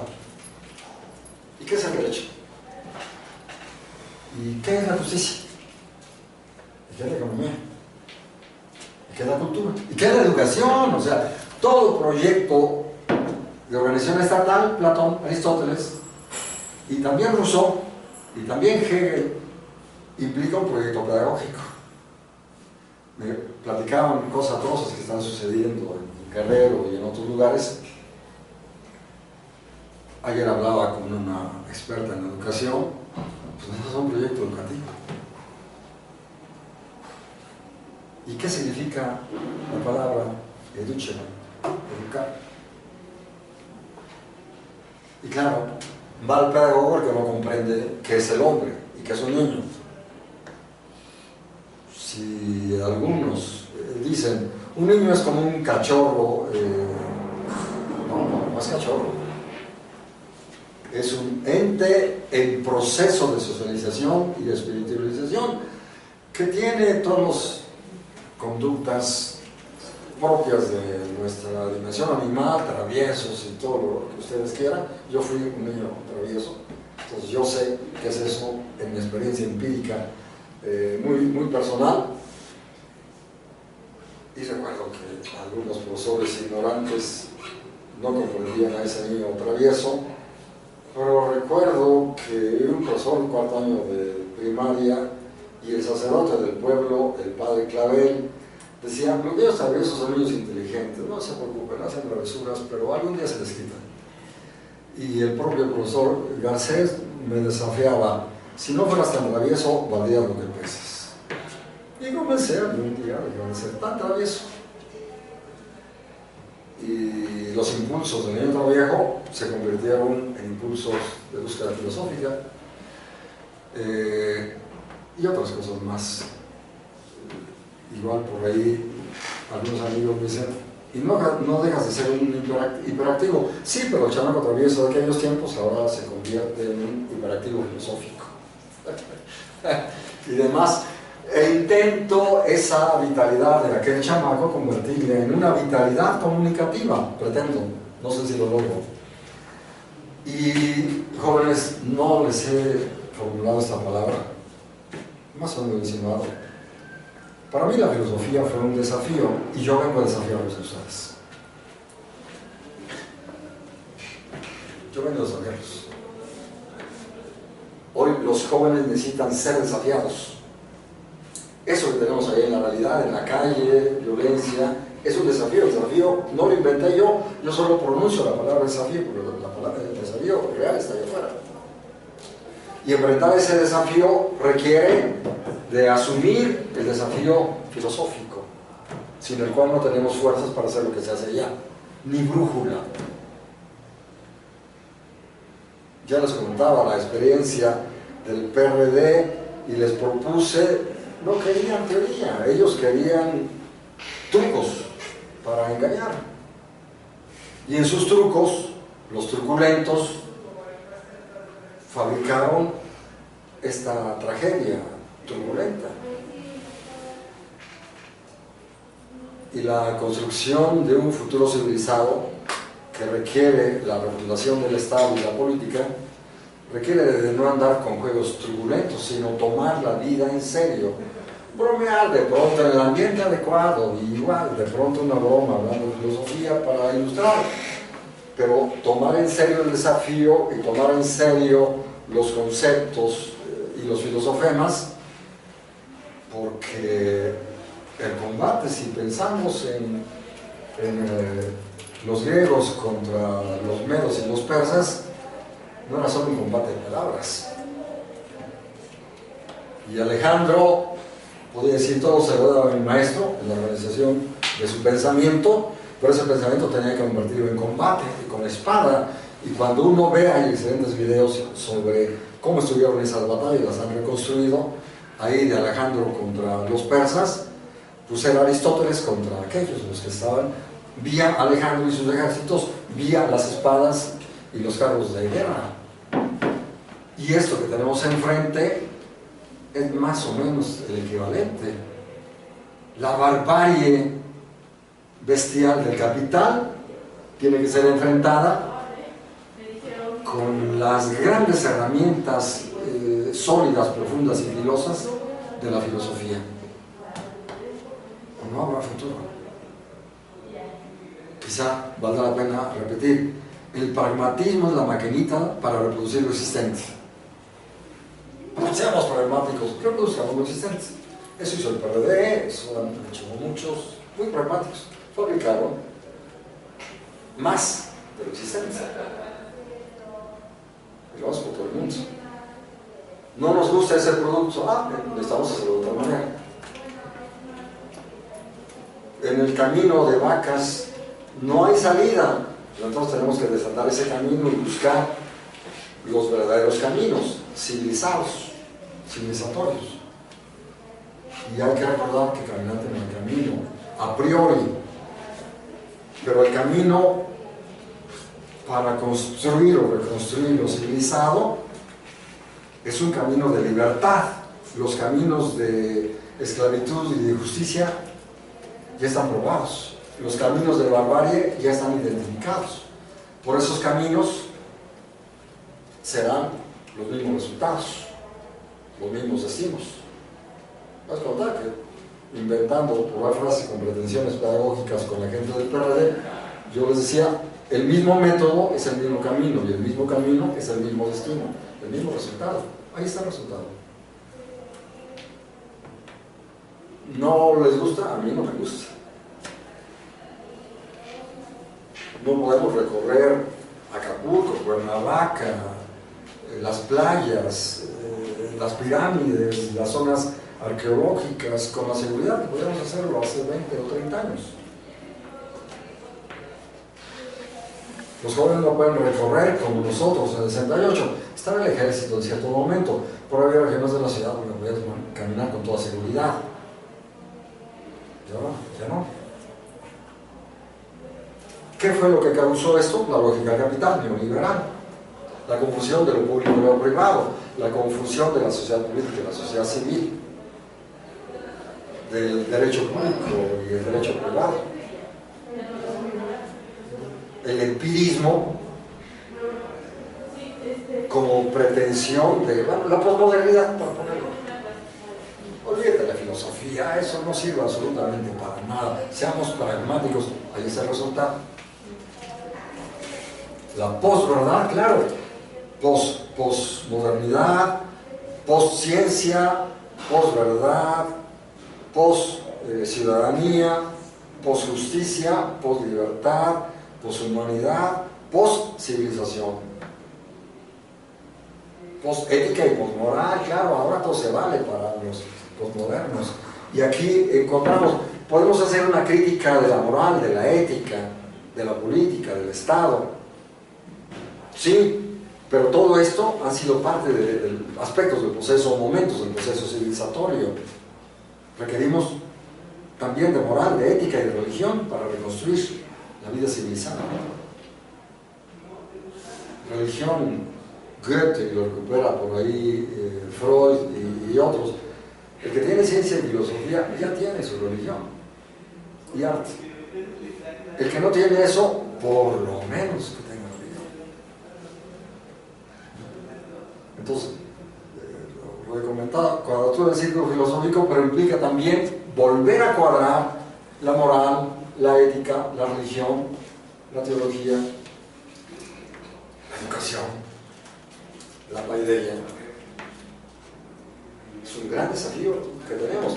¿Podremos lograrlo sin filosofía? Caminos que no llevan a ningún lado. Pues necesitamos un GPU, y la filosofía es lo más elevado, satélites. GPS. ¿Cómo? GPS. Ah, perdón, GPS. Gracias. GPS. GPU suena a la policía. Ah, es otra cosa. Entonces un GPS. Y entonces el satélite, ¿dónde estoy parado acá? ¿Y cuál es el camino por allá? ¿Y cuál camino es el peligroso? El de allá. Y claro, me platicaban ayer de que hay ya ciertos aparatos médicos que escanean tu cuerpo y te dicen aquí hay tal y tal cosa. Y que luego igual con otros aparatos, aquí tienes un nudo energético y hay que disolver ese nudo energético. Bueno, la filosofía es el equivalente a eso. No sé cómo se llama esa técnica, apenas me lo explicaron el día de ayer. Y la filosofía nos permite hacer, pero claro, filosofía auxiliada, enriquecida con el legado de Sigmund Freud y herederos. Con la obra de Freud podemos hacer radiografías y decir, y esto lo he señalado, digo, no es broma, es una propuesta para el futuro. En el futuro, a los que quieren ser funcionarios y diputados, hay que hacer una radiografía psiquiátrica y psicoanalítica, porque hay cada bestia. Si le hubieran hecho tal cosa a Calderón o a Fox, y claro, un estudio de consciente intelectual, ese pobre imbécil que está allí, que a Trump. Y los psicoanalistas han dicho que Trump es una bestia, medio psicópata, y Stalin era un psicópata, y Mussolini y tantos otros, y Pinochet y tantos otros, y Victoriano Huerta. Se requiere organizar un equipo para el gobierno, háganle una radiografía psiquiátrica y psicoanalítica para ver qué clase de arañas son. Marcuse decía en ciertos textos, supongo que más o menos alrededor de 68, están publicados y están en virtual con el título de Política y Cultura. Y dice, es que para construir la libertad tenemos que ser libres, el que no es libre no puede construir la libertad. Tenemos que liberarnos, aquellos que queremos construir la libertad. Y la filosofía de jóvenes es también un proceso de liberación, de conciencia. Si leemos, por ejemplo, nos quedan 10 minutos, la última página de la Fenomenología del Espíritu, vamos a encontrar ahí una palabra extraña.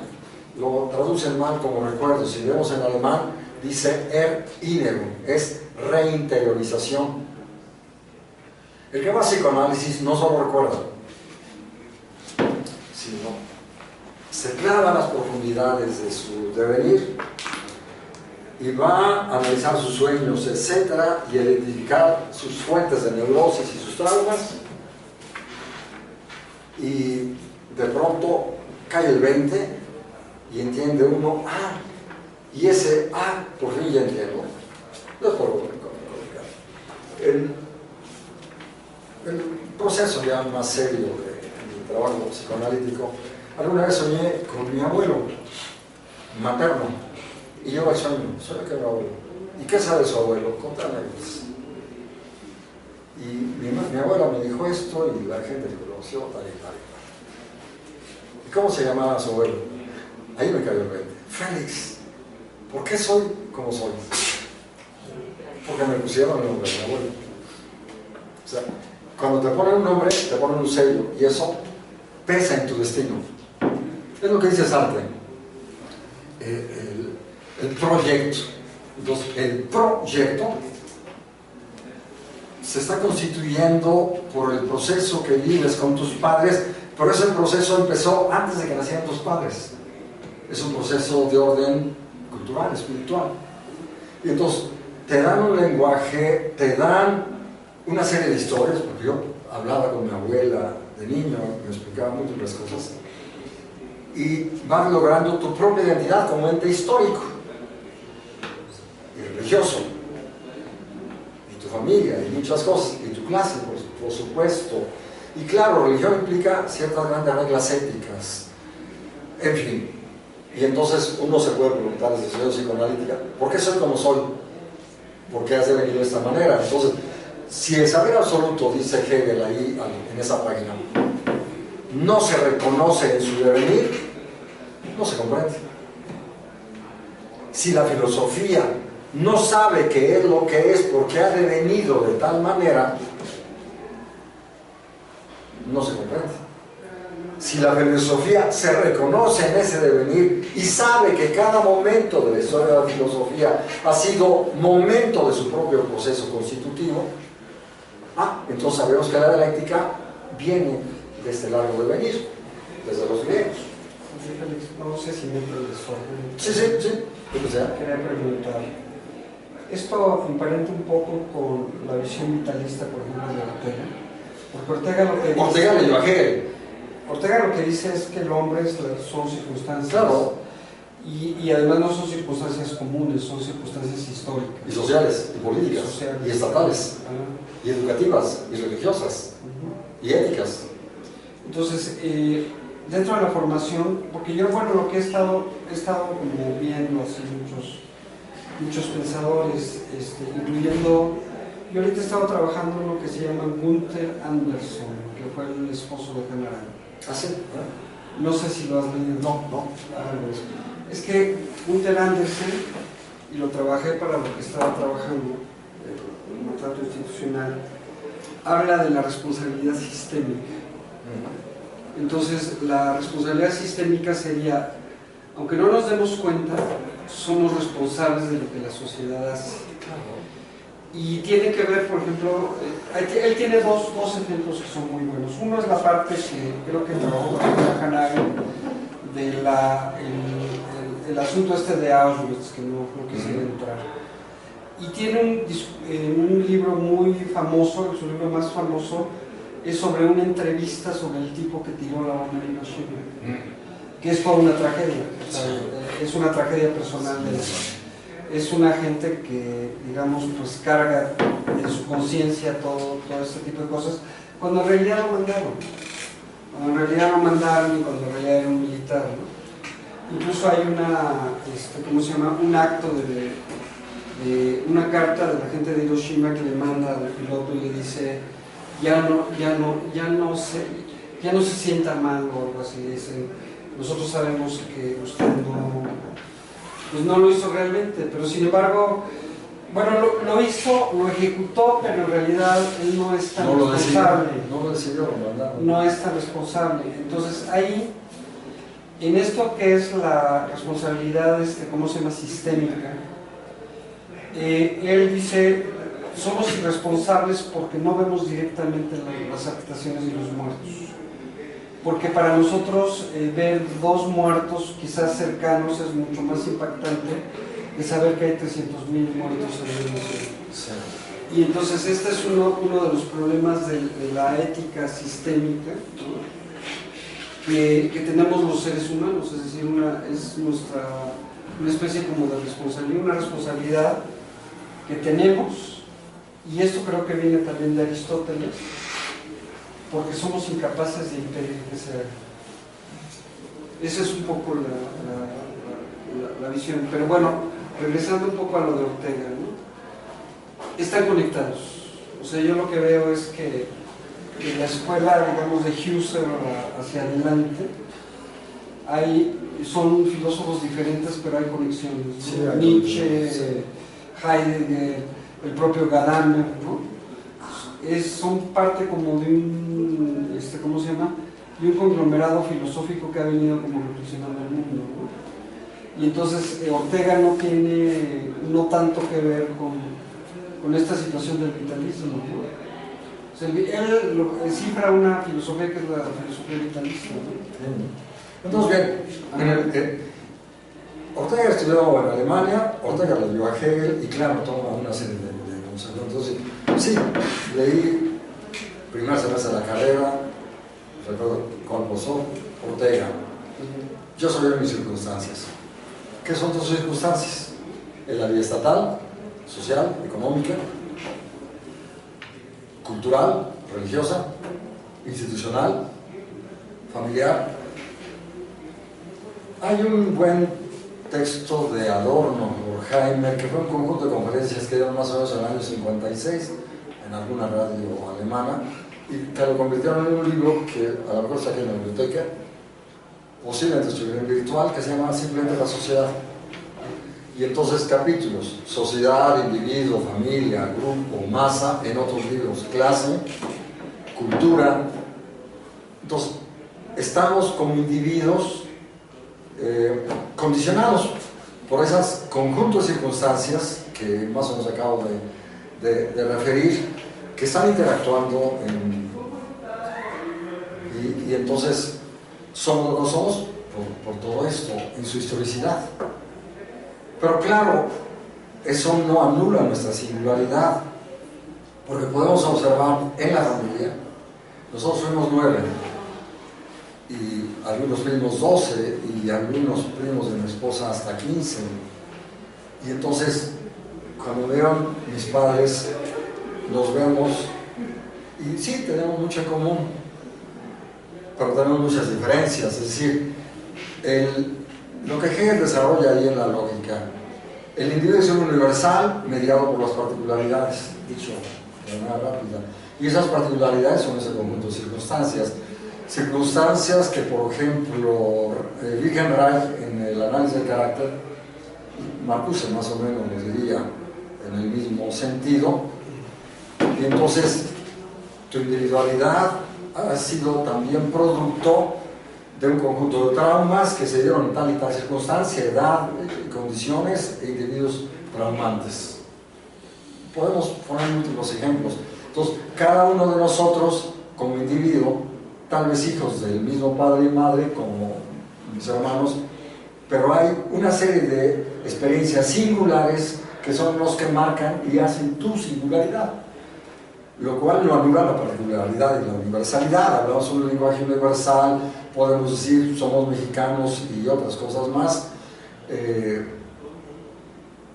Entonces hay una dialéctica compleja entre individualidad y estas mediaciones que acabo de señalar, ¿sí? Nuestras circunstancias. Y claro, en la historia del pensamiento sí es importante ver cómo hay gigantes como Hegel que van marcando grandes rutas para el pensamiento que se desarrolla posterior, y ahí, tal como lo dice Merleau-Ponty y lo recupera Pierre-Jean Labarrière, nada grande se ha escrito en estos últimos 2 siglos que no tenga referente a Hegel de una u otra manera. Marx era un discípulo de Rassonneau, pero a fin de cuentas discípulo, y hay otros que elaboraron ciertos temas. Podemos discutir de manera minuciosa, por ejemplo, a Nietzsche, y entre otras preguntarnos de qué manera influyó Nietzsche en el proceso de desarrollo del nihilismo que tenemos. Yo creo que en Nietzsche no hay una valoración histórica del sentido de la moral, si la moral, a fin de cuentas, si los valores nos lleva a los caballeros griegos y a la aristocracia, sí, eso ha sido la historia, pero eso no anula su necesidad también histórica en la construcción de la vida civilizada. Hacer la crítica de la moral no tendría que llevarnos a decir, y por lo tanto anulemos toda moral y vivamos como bestias. Una buena parte de la humanidad está viviendo como bestias por asumir cuestiones de este orden. La moral tiene también una función civilizatoria. Hay que hacer la crítica, sí, la crítica histórica, y más o menos en el sentido que lo hace Fromm. Bueno, es un debate hoy, o de Juliana González, que fue directora de la filosofía. Sí, la moral es histórica, etc. Y hoy dicen una cartilla moral, a ver, ¿qué es eso? Claro, primera regla, comprendamos qué es el hombre. Y Spinoza y Aristóteles nos dirían, eso nos demanda comprender las pasiones y la dimensión de nuestra animalidad. Y luego, ¿cómo se constituye el superyo? Lo que no comprendió Kant. Y el psicoanálisis nos diría, ¿cómo se constituye el superyo del individuo? Yo, que hice mi experiencia analítica y que sigo ahora trabajando en mi duelo, pues tengo más o menos claro que mamá y papá y familia me dieron tales conceptos de orden épico y son conceptos que no se borran. Mi padre y mi madre murieron hace ya varios años, pero están aquí presentes y siguen dando reglas. En fin, cuando hagan su trabajo psicoanalítico se van a dar cuenta de esto. Puedo criticar a mi padre y a mi madre, pero puedo en una báscula valorar las aportaciones que me dieron en el proceso educativo, las aportaciones que me dieron los jesuitas en mi juventud, en fin, y yo les agradezco. Claro, pues también he hecho la crítica. Soy agradecido crítico o crítico agradecido, las dos cosas puedo decir. Y hoy, frente a esto de una cartilla moral, primera pregunta, a ver, ¿qué entiendes por moral? ¿Y qué es el hombre? ¿Y qué son las pasiones? ¿Y qué son tal? Ayer Hernando de Navarro lo hizo bien y hoy otro articulista de la jornada lo hace bien, y es que esta eticidad tiene que convertirse en leyes, y en todas las leyes, si tú lees esta ley, tienes tal sanción, y esto tiene que convertirse en un proyecto educativo, y el niño tiene que aprender que hay reglas en la escuela y que se las violenta va a haber una sanción. Pero lo que nos ha dado esta decadencia del sistema educativo, también ayer hablando con esta experta en educación que hace años me decía, es que en ese lenguaje coloquial, ¿dónde fue que el sistema educativo torció, la puerca torció el rabo? El sindicato Chavo. ¿Qué fue lo que permitió al sistema educativo? El CENTE, el sindicato Chavo, corrupto, corrompió toda la educación. Entonces, yo en secundaria vi una película de un profesor que se iba hasta la sierra, lejísimos, con mística, y hacía su tarea pedagógica, educativa. Hoy, esa mística se convirtió en la ley del valor, corrupto. Te doy lana, te doy permisos, me han dicho, los seducen en un hotel de 5 estrellas, y les dan, y entonces hoy, esos profesores priistas eran los promotores del voto corrupto, y el resultado es terriblemente desastroso.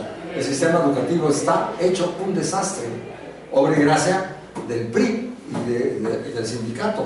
¿Cómo reconstruirlo? Seguimos haciendo lo mismo, y en todas las instituciones estamos viendo educativas el mismo desastre, producto de eso. Y entonces necesitamos filosofía educativa que dé una gran brújula para construir una paideia, tomando la herencia de los griegos, tomando el concepto de los griegos, por la aportación del Emilio de Rousseau y las aportaciones de Freire y otros muchos que podríamos referir en esto. Entonces, ¿qué nos demanda?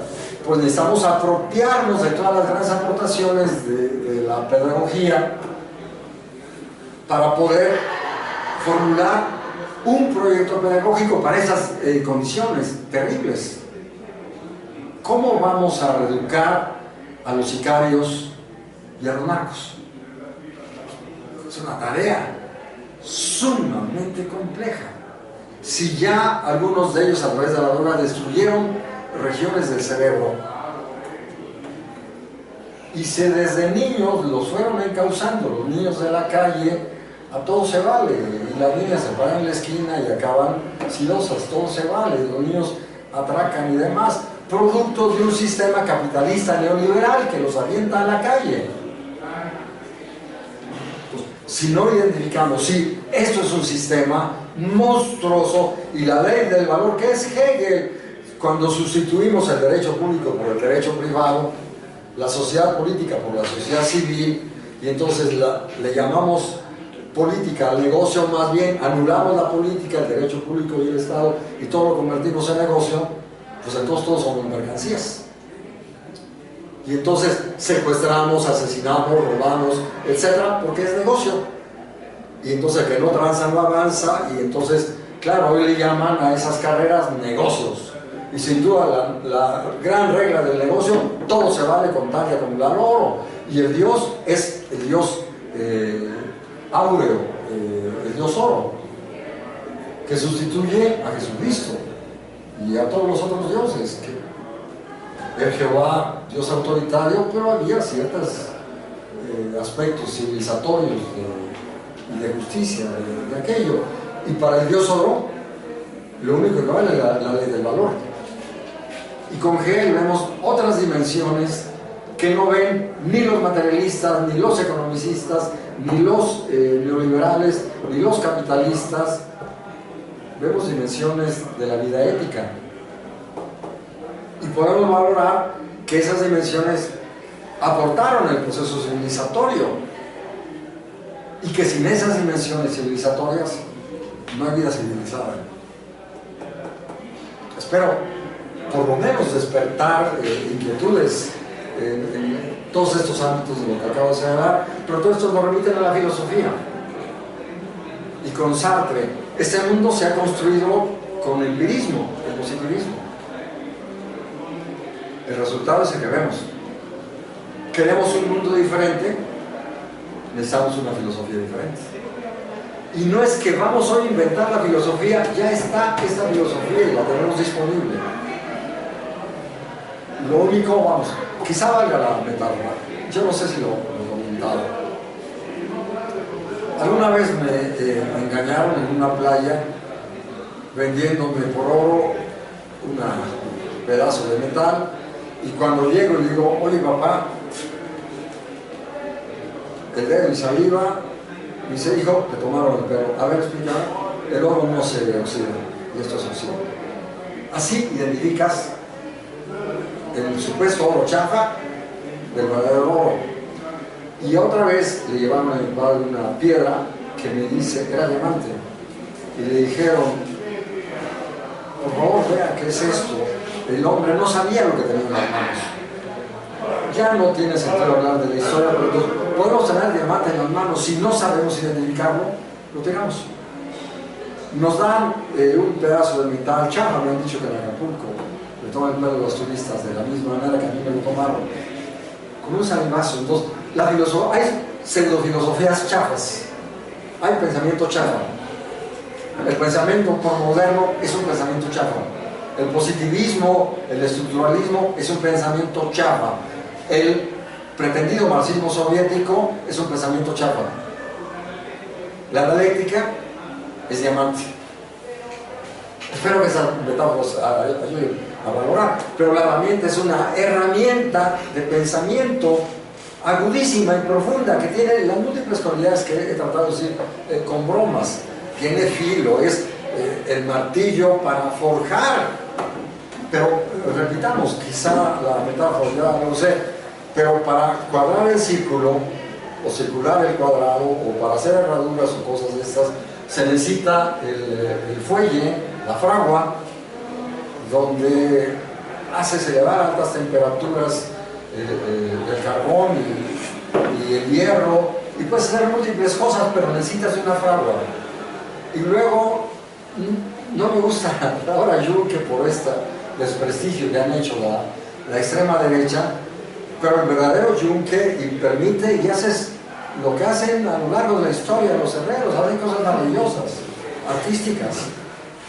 Pero estos que se disfrazan con esa palabra, en realidad son medievales, inquisidores, que no forjan nada. Quieren mantener el pasado, impedir que la historia se desarrolle, impedir la libertad. No son armaduras. Yo vi, si no me equivoco, en Münster, frente a la catedral, ahí están esas rejas, como parte de un museo abierto, donde colgaban a los sentenciados por la Inquisición, y ahí los tenían colgados hasta que se murieran. Eso es la extrema derecha medieval. No son yunques, son jaulas para impedir que la gente piense. Espero que me metáfora así. Bueno, en la próxima